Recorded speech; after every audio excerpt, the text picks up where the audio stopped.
So it's time for us to pose this question to you, our listeners. Should you become a coach if you're not already? So Kim, take us into the beginnings of that, the benefits of being a coach, whether in corporate or ministry settings or as a full-time business. I got to tell you, Chris, this was one of my primary reasons, and that is we get to work with motivated people. Those are the kinds of people who see a coach. So flash back in time for a minute to my time capsule, and I'm also a psychotherapist, but I'm employed by the largest employer in our town, the hospital. Many of my clients actually came with orange jumpsuits and handcuffs on their hands and feet. In other words, they were not motivated clients. They were there at someone else's, probably a court-ordered request. And I had other clients who were there because a family member pressured them into it or a doctor pressured them into it. They were not the most motivated people in the world. And so for me to be actually working harder than my clients were working for them to get well was discouraging to do it time and time again. And so one of the more attractive things about coaching that really drew me is I'll work with people who want to reach their goals, to move forward, to build their dreams, or whatever it is that God is laying on their heart. And how could you not love your job when every day you get to cooperate with people and partner with them because they're motivated and they actually work harder than I do for their goals and dreams, and I get to celebrate successes all the time? It's a really good balance, isn't it, for any of those who are listening to us and are in a people-helping profession. Normally, if we're in a people-helping role, it is ministering to those who are in some state of struggle or brokenness, where we're helping them in some kind of a healing fashion, whether it's in the medical profession or we're helping them to put their finances back together to avoid a bankruptcy or recover from a bankruptcy, or working with them on strengthening a marriage that has been near the brink, or recovering parenting as kids were torpedoing or whatever else. So those kinds of professions, very, very rich. And I'm so glad for the years that I had in that field, as I know you are, Kim. And those are draining. That kind of work, Monday through Friday, every day, 1 hour after the other, whether they're in orange jumpsuits and handcuffs or not, it's just after a while. I remember reading a book that referred to it as becoming shell-shocked from being so close to other people's battlefields. You are on the battlefield of other people's pain and suffering day in and day out when you are in those professions, and it does take a toll on every one of us. So though those fields are desperately needed, and I'm very respectful and honoring of those professions and of the years that I had in them, I will say that even for those who still feel called to remain in those practices, unlike you and I, where we left them entirely eventually into coaching, the augmentation of your therapy caseload with a caseload of coaching clients, so that you have something to counterbalance some of what is oftentimes just very draining with, as you said, highly motivated clients who are looking forward to their session. They didn't have to force themselves to get there. They couldn't wait to ring the phone up or to show up at your door for their session. That's huge all by itself. But there are others. And so as I think about some of the other benefits of becoming a coach, one of the ones that bubbles to the surface for me is the opportunity to work with other like-minded professionals in the field.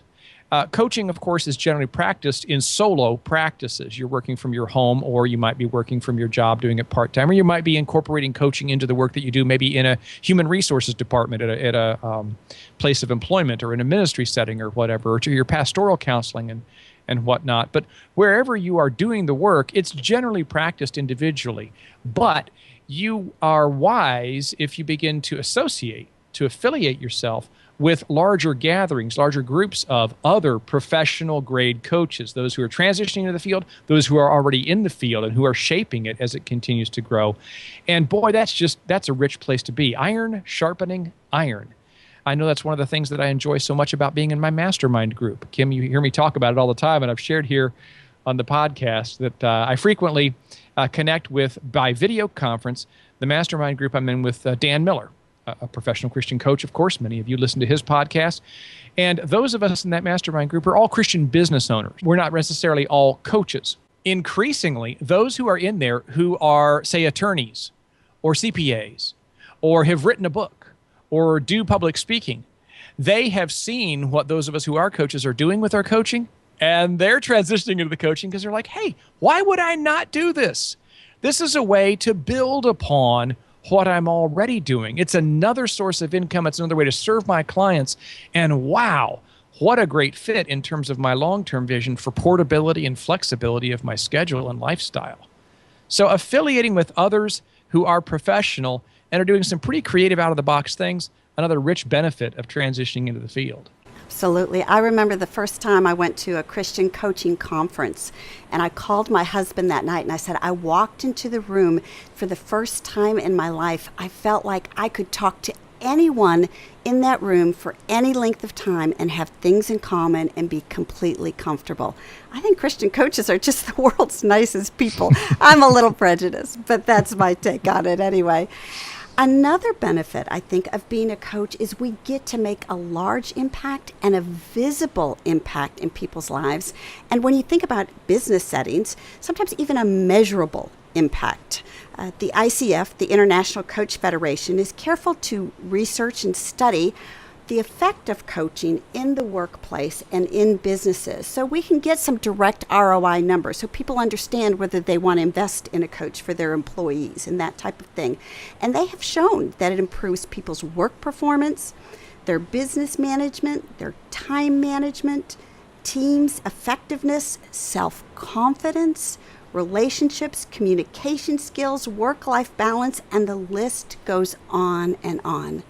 Now, you were talking a minute ago, Chris, about people working in a corporate setting, and I know so many times some of the clients I work with who operate in that setting and are now becoming coaches, they get discouraged, or they did before they learned coaching skills, because they didn't know how to help their team become effective.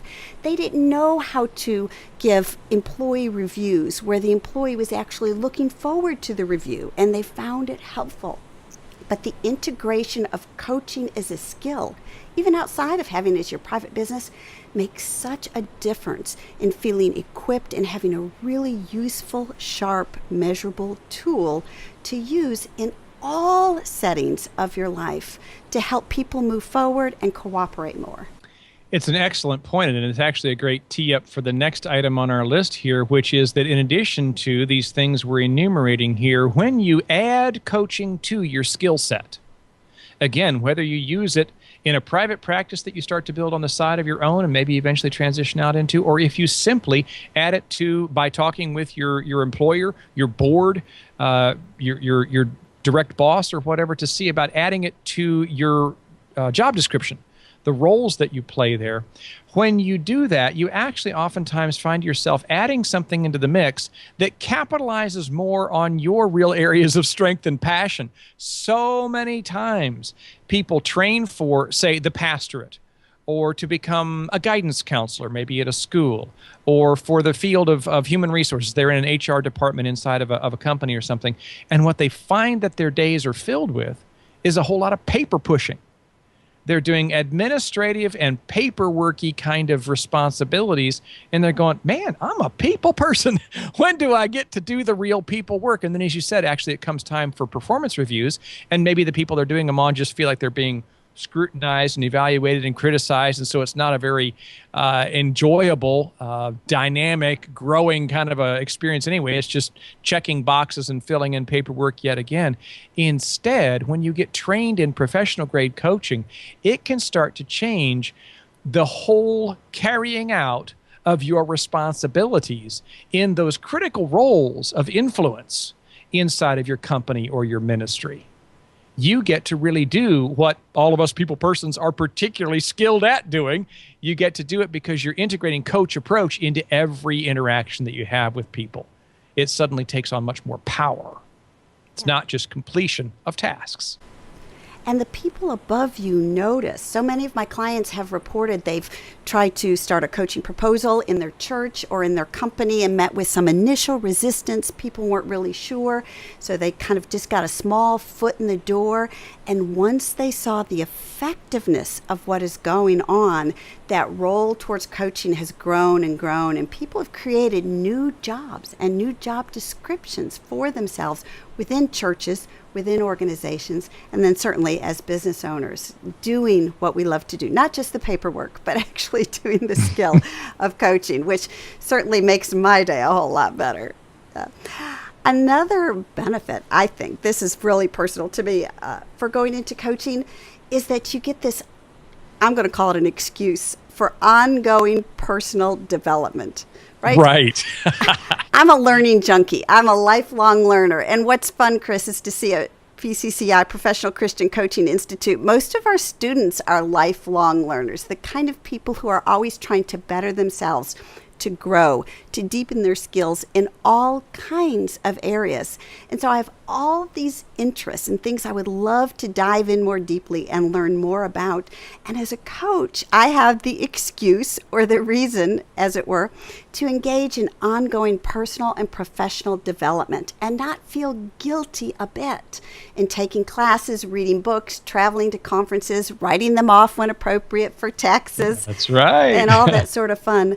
I know in one of the books I've been reading, Coaching for Breakthrough Success, the authors Jack Canfield and Dr. Peter Chi said this: to develop others, we first have to develop ourselves. And to continuously change others, we can't help but continuously transform ourselves. And so it's a perfect fit and a huge benefit for those people who, like us, Chris, are lifelong learners. It is one of the things that we often explain to persons who are inquiring about possibly becoming a student here at the Institute, is that the very exercises that we do in the course throughout the Essentials of Coaching courses, whether that's the Essentials of Life Coaching or the Essentials of Leadership, we have our students take themselves through the very kinds of self-exploration exercises that they're going to be doing with their clients. So we start you out right at the very beginning. Hey, if you're going to do this work with others, kind of need to be on that same journey yourself. So let's just roll our sleeves up and get in up to our elbows in some really exciting personal growth work. Yeah, neat opportunity. Like you say, kind of a great excuse, but nice when it's part of your business development. And like you said, you can even write it off. Another of the great benefits is that you can take advantage of an undeniable increase in the demand for trained coaches in the marketplace. Jack Welch, the former chairman and CEO of General Electric, one of the most respected and revered businessmen of our time anyway, was recently quoted as saying, in the future, people who are not coaches will not be promoted. Now, he's not just blowing smoke. That is a serious recognition by a serious business visionary and leader saying this whole coaching thing, yeah, this is not a fad. This is not some just renaming of things we've always been doing before, but this is the hot new term now. So, oh yeah, I'm a coach too. This is saying, no, when you really examine the question-based, clarifying, focused, and then operationalizing intentioned work of coaching, and you integrate it into every aspect of a growing business in the dynamic marketplace with all of our constant movement and technology changes and diversification across all kinds of international markets and stuff. When you take that kind of a coach approach, you make yourself promotable. When you don't, you are not likely to find yourself as promotable. So I do think it kind of calls to anybody and everybody, if you're in a position that you influence people and you have not done much more than kind of just dip your toes in the water of looking into coaching, you probably want to sit up and take notice at a quote like that. In the future, people who are not coaches will not be promoted. And so then, of course, additionally, if you do own your own business instead of working for someone else, if you've taken that entrepreneurial plunge, just a part-time thing you have going on the side now, or thinking about launching, or you've moved into it and it's becoming your full-time work, along with the joy of working with motivated people and strengthening your own network and having deep impact and doing what you love, you are going to have, as was referenced in that article at the beginning, a flexibility and a portability of your lifestyle that is just like nothing else I've ever seen, persons be able to do. I remember reading articles way back in the very, very beginning, probably even before the internet became something that we were using much, but telephones and maybe a little bit of email were allowing people to begin to telecommute, as they called it. And I mean, it was like 5% of people were allowed to do that, or less than 10% anyway. And I just remember thinking, oh yeah, what a fantasy that would be. Well, hello. Ain't no fantasy anymore. There's a whole lot of people who make their lives, as Kim and I do, working with clientele from distance all over the world and living, as it were, entirely virtually in spaces of the internet, video conferencing, telebridging, and just a telephone or Skype connection with our clients. The flexibility and the portability of that is mind-blowing. Truly, I've been able to coach from different countries. Certainly while on vacation, while in the mountains or down at the beach, I could get on the phone, and if I wanted to be gone for an extended length of time, I could continue to do my job and to earn money while I was there. And flexibility, oh my goodness. In terms of the schedule, I choose what days I want to work. I choose what hours I'm available and for how long. What kind of job allows you that flexibility? And then in terms of seasons of life, while my son was serving overseas in the Marines, my daughter-in-law, my 2 granddaughters moved in and lived with us for about 6 months. Well, hey, I'm sorry, I'm a Nina. I wanted to spend that time with my granddaughters as much as possible. So I cut back on the number of clients I was taking with no repercussions whatsoever. And when they moved out and moved back to California, I just took a few more clients and ramped it back up. And so the flexibility and the portability, this is not a myth. This is my daily reality, and I love it.